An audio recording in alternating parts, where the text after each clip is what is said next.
Kindy Rockstars.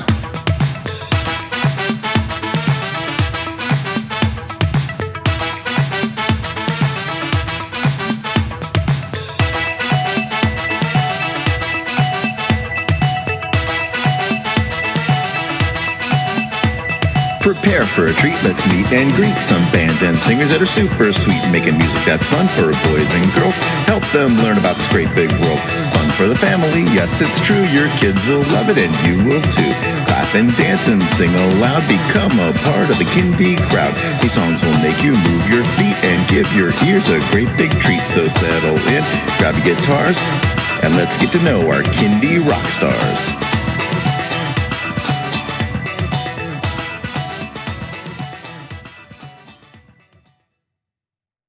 Hello everyone, and welcome to Kindy Rockstars. This is the show that gives you the stories behind the songs from some of the best bands and singers that are making fun, informative, educational, catchy, and occasionally silly songs for children and families. I'm your host, Patrick Adams, and each episode of Kindy Rockstars will feature an artist and a featured song. So let's get to this week's show.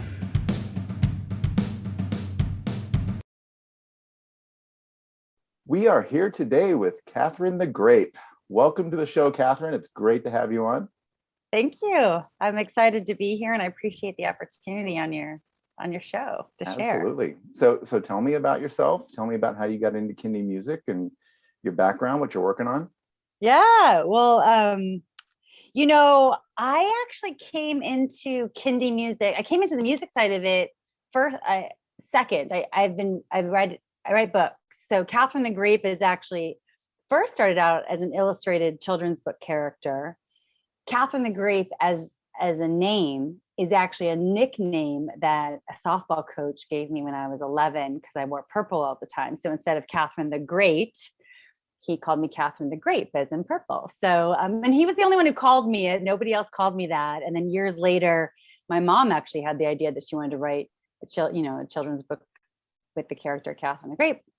And, a number of years went by, I ended up kind of running with it because it was obviously meant for my purpose. And she's helped me here and there. But the point is I put out a few books, and then I put out, this was back in like 2010. And then I actually put out my first Kathryn the Grape album, a little trivia here, put it out in 2011. But I didn't sing lead on it. I chickened out. I wasn't really I was just kind of I just dove into the music industry. But that experience of it helped shape me. And so then, because I wasn't performing and all that at that time. And so I just dove in, took singing lessons, guitar lessons, I just started writing. And then those creative wheels were turning, more books were producing, more songs were getting written. And so the Kathryn the Grape series has just grown in the last, although I've been around for about 10, 11 years, it's really been in the last 4 or 5 years that I've just been on fire, sharing Kathryn the Grape through music, through books, through music videos. But songwriting's my favorite thing, Patrick. I mean, I love to write songs. They just kind of come to me. It's not like I sit down and go, oh my God, I gotta write a song. It just kind of comes. And so, I love sharing with children and adults. I think that any message that you want to get out into the world that's going to have the most expansive ripple effect is a message that you share with all generations. And that's what we get to do in Kindy music, is to talk about kindness, to talk about unity, to talk about compassion, sharing that with children, to simplify that down to a message that we can share with children in music and story, that ripples out to everybody. And our children matter tremendously. They have big emotions, and to be able to help put those feelings and emotions into words and into stories that they can go, hey, I felt that way too. I didn't know how to express myself, but I learned through Kathryn the Grape how to do that. That's what I do. Yeah, communicating messages to children, especially through catchy songs, is so powerful. Yes. And the power of the chorus, the hooky chorus. Like I didn't realize until I was out performing live, like what was working and what wasn't, because I don't know if you experience too, but kids will tell you. I always tell all my friends, like, no, you don't understand. Once you start when you perform live for children, they will let you know if they like what you're doing, they're in it. If they don't like what you're doing, they're like, what else?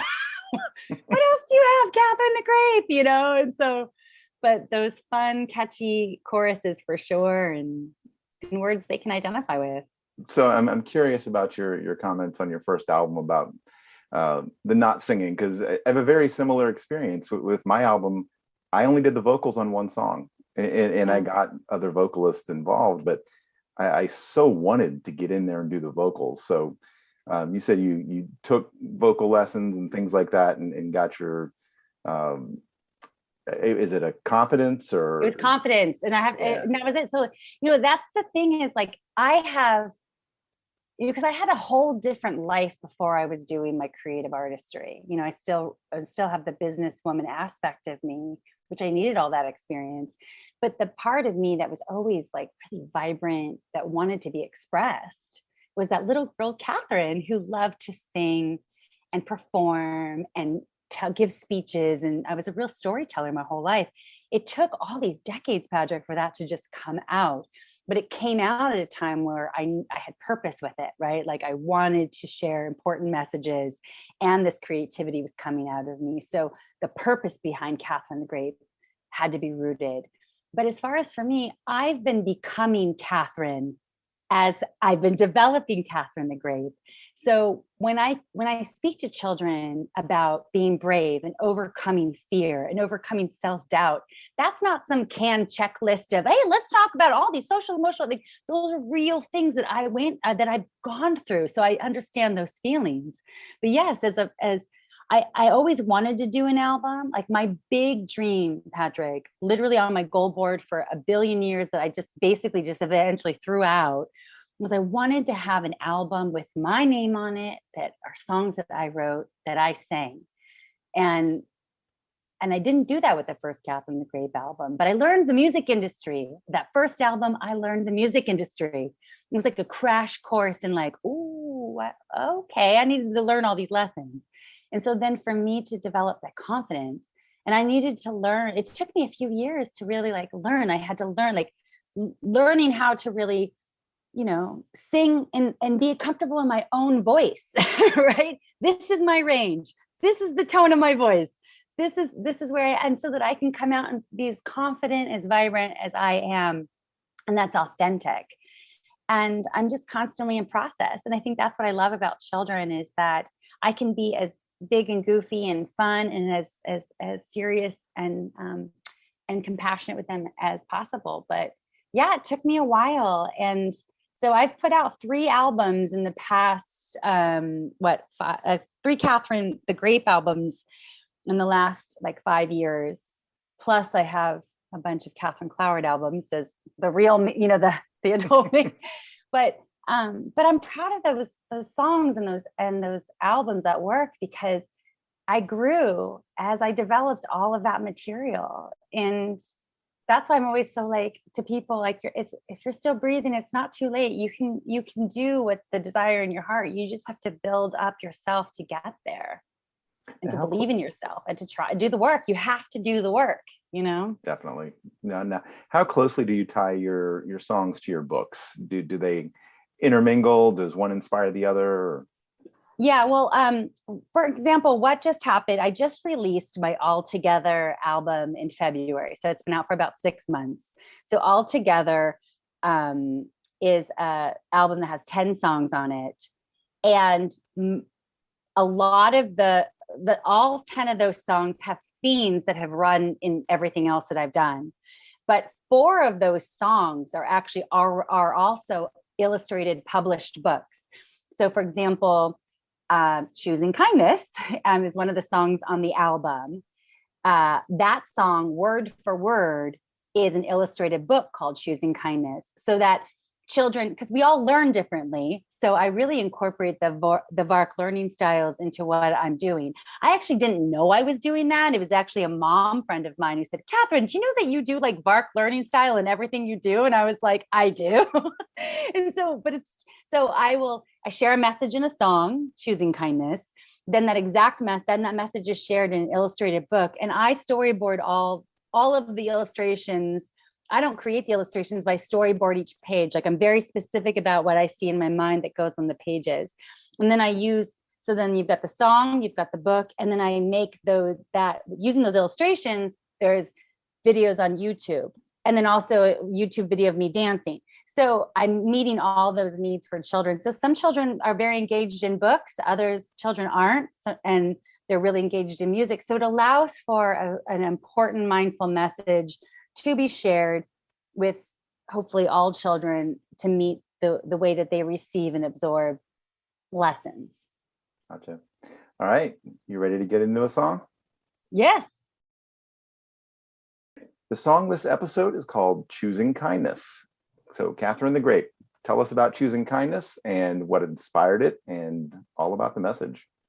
Awesome. Well, Choosing Kindness is a song on my All Together album that was released a few months earlier in 2021.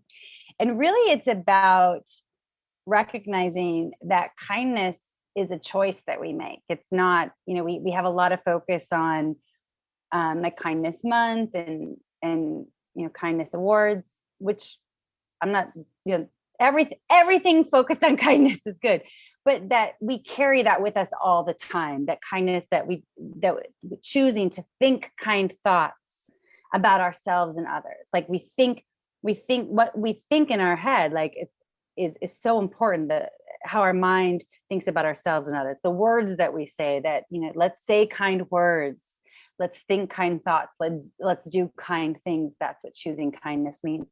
And why that matters is because, sometimes one of the lyrics in the song in the book, it says, words can be like swords that hurt our feelings. And I use that because isn't that how it really does feel? Like how many our children feel this, we feel this, that like they're these like daggers of pain when we say yucky things. And so this song is about that, like, wow, it is a choice. It's a choice every day that I make to think kindly about you and to think kindly about myself. Self-kindness is really important. We're often talking about kindness towards other people. Like, look at me, I'm being kind. But what about I'm being kind to myself. I'm saying kind things about myself. I'm doing kind things for myself, taking care of my body.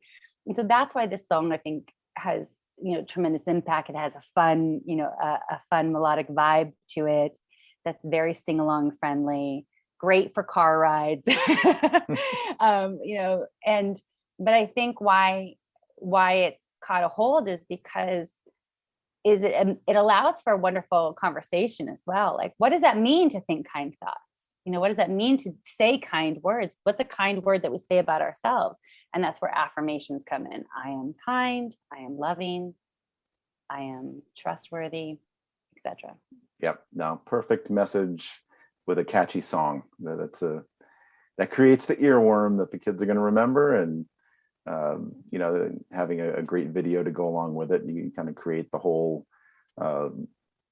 spectrum around the song. And I like this one. I actually looked at your YouTube channel and previewed a couple of your videos. So. Oh, cool! Thank you.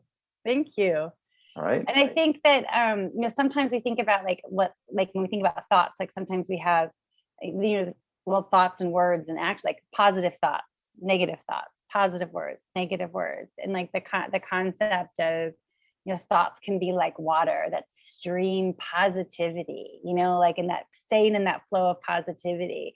And that to have that mindset that like things are going to be okay, even as we're in kind of some crazy times here, that we're all, I think people of all ages are experiencing some level of anxiety, that we can go, let's think the positive thoughts, like let's see what the positive is in this right now.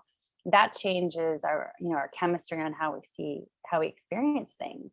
Yep. All right, you ready to listen to the song?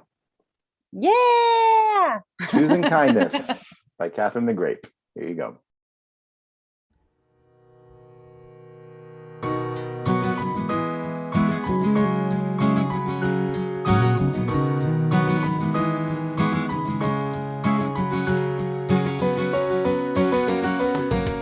Words can be like swords that hurt our feelings.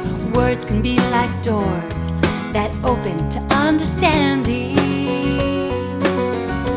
So let's use our words to be kind to ourselves and others all the time.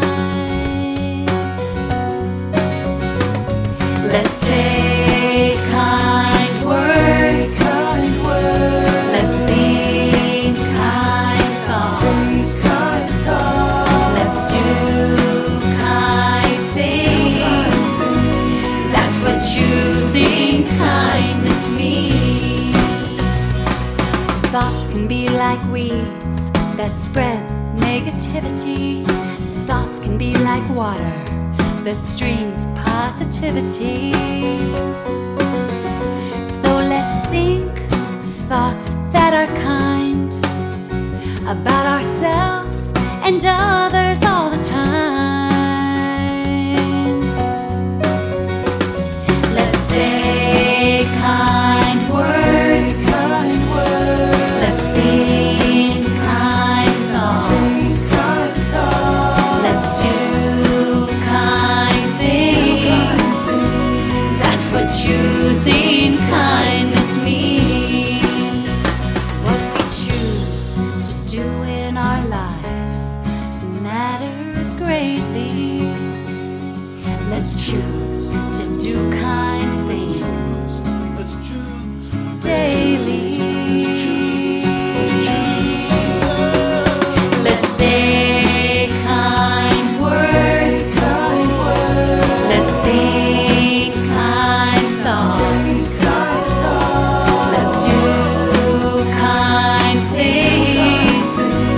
That's what choosing kindness means. Let's say kind words. Let's think kind thoughts. Let's do kind things. That's what choosing kindness means. That's what choosing kindness means.